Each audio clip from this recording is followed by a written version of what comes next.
Praise lord అందరికీ. ఈరోజు కీర్తనల గ్రంథము 4వ అధ్యాయాన్ని మనం ధ్యానించుకుంటూ ఉన్నాం.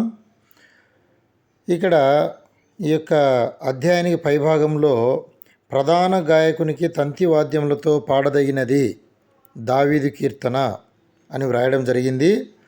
ఇక మొదటి వచనం, నా నీతికి ఆధారమగు దేవా, నేను మొరపెట్టినప్పుడు నాకు ఉత్తరమిమ్ము. ఇరుకులో నాకు విశాలత కలగజేసిన వాడవు నీవే. నన్ను కరుణించి నా ప్రార్థనను అంగీకరించుము.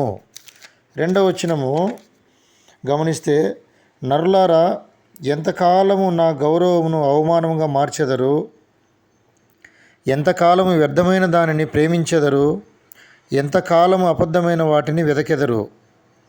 మూడవ వచనం, యెహోవా తన భక్తులను తనకు ఏర్పరచుకొనుచున్నాడని తెలుసుకొనుడి. నేను యెహోవాకు మొరపెట్టగా ఆయన ఆలకించును. భయము నుండి పాపము చేయకుడి. మీరు పడకల మీద నుండగా మీ హృదయములలో ధ్యానం చేసుకొని ఊరకుండుడి. ఐదవ వచనం, నీతియుక్తమైన బలులు అర్పించుచు యెహోవాను నమ్ముకొనుడి. ఆరో వచనం, మాకు మేలు చూపువాడెవడని పలుకువారు అనేకులు. యెహోవా, నీ సన్నిధి కాంతి మా మీద ప్రకాశింపజేయుము. ఏడవ వచనం, వారి ధాన్య ద్రాక్షారసంలో విస్తరించిన నాటి సంతోషం కంటే అధికమైన సంతోషము నీవు నా హృదయంలో పుట్టించితివి. చివరి వచనం, ఎనిమిదవ వచనం, యెహోవా, నెమ్మదితో పండుకొని నిద్రపోదును. నేను ఒంటరిగా నుండినను నీవే నన్ను సురక్షితంగా నివసింపజేయుదువు. ప్రియమైన దేవుని బిడ్డలారా, ఈ యొక్క దావీదు కీర్తనలు మానవుని జీవితంలో ఎంతో ధైర్యాన్ని, ఎంతో ఊరటను కలిగించేటువంటివిగా మనం గమనించవచ్చు.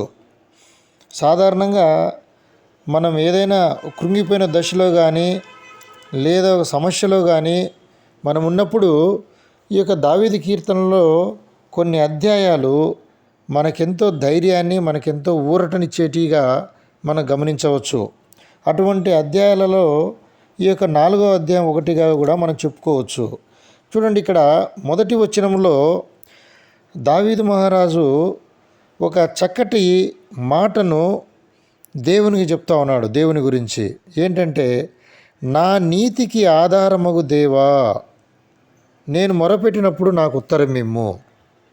ఇక్కడ దావీదు ఏదో ఒకటి రెండు సందర్భాల్లో తప్పనిస్తే చాలా నీతివంతమైన జీవితము, యథార్థవంతమైన జీవితం జీవించినట్లుగా మనం దావీదు యొక్క జీవిత చరిత్రను మనం గమనించవచ్చు. ఇక్కడ కూడా ఏం చెప్తున్నాడంటే, నా నీతికి ఆధారమగు దేవా, అంటే దేవుని యొక్క నీతిని ఆధారం చేసుకొని తను జీవిస్తున్నట్లుగా ఇక్కడ దావీదు చెప్తా ఉన్నాడు. ఎందుకంటే దావీదు యథార్థ హృదయుడు, దావీదు యథార్థవంతుడు కాబట్టి తను ఏదైనా సరే దేవుని దగ్గర కూడా యథార్థంగా తను మాట్లాడతాడు, తను అడుగుతాడు. దేవుని దగ్గర ఒకవేళ తను తప్పు చేస్తే యథార్థంగా నేను తప్పు చేసినానని ఒప్పుకునేటువంటి మనస్తత్వం కలిగినటువంటి వ్యక్తి దావీదు. కాబట్టి ఇక్కడ కూడా దేవునికి ఏం చెప్తా ఉన్నాడంటే, నా నీతికి ఆధారమగు దేవా, కాబట్టి నేను నీ యొక్క నీతిని అనుసరించేటువంటి వాడను, నీ నీతిని ఆధారం చేసుకుని జీవించేటువంటి వాడను. కాబట్టి నా నీతికి నీవే ఆధారము. నీవు చూపించినటువంటి నీతి మార్గంలో నేను పయనిస్తూ ఉన్నాను, నీవు చూపించినటువంటి నీతి మార్గంలో నేను జీవిస్తూ ఉన్నాను.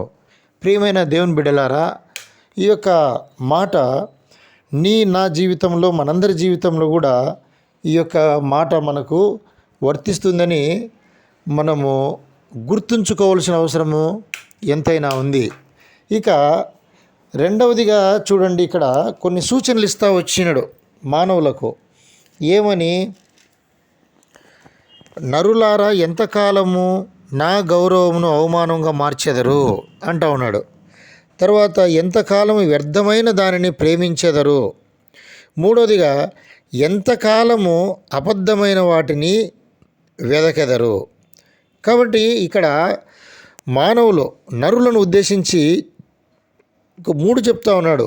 గౌరవమును అవమానంగా మారుస్తూ ఉన్నారు, వ్యర్థమైన దానిని ప్రేమించేటువంటి వారుగా ఉంటున్నారు, అబద్ధమైనటువంటి వాటిని వెదికేటువంటి వారుగా ఉంటూ ఉన్నారు.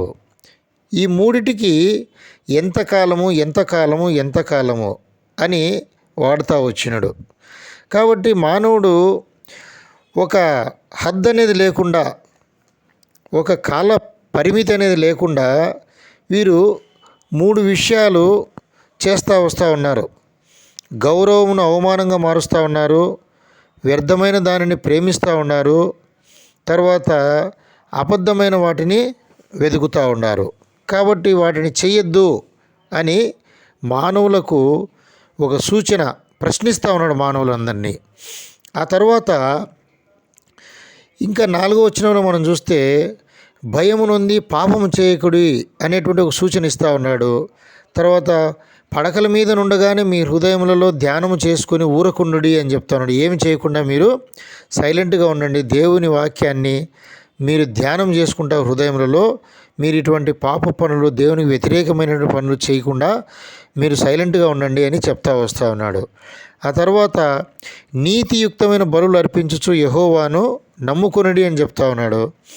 ఆ తర్వాత చూడండి, చివరిదిగా అటువంటి వారికి 6వ వచనంలో ఏం చెప్తున్నాడంటే, యెహోవా నీ సన్నిధి కాంతి మా మీద ప్రకాశింపజేయుము.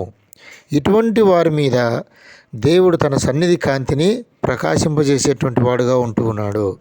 ఆ తర్వాత చూడండి, చివరిదిగా యెహోవా నెమ్మదితో పండుకొని నిద్రపోవుదును, నేను ఒంటరిగా నుండినను నీవే నన్ను సురక్షితముగా నివసింపజేయుదువు.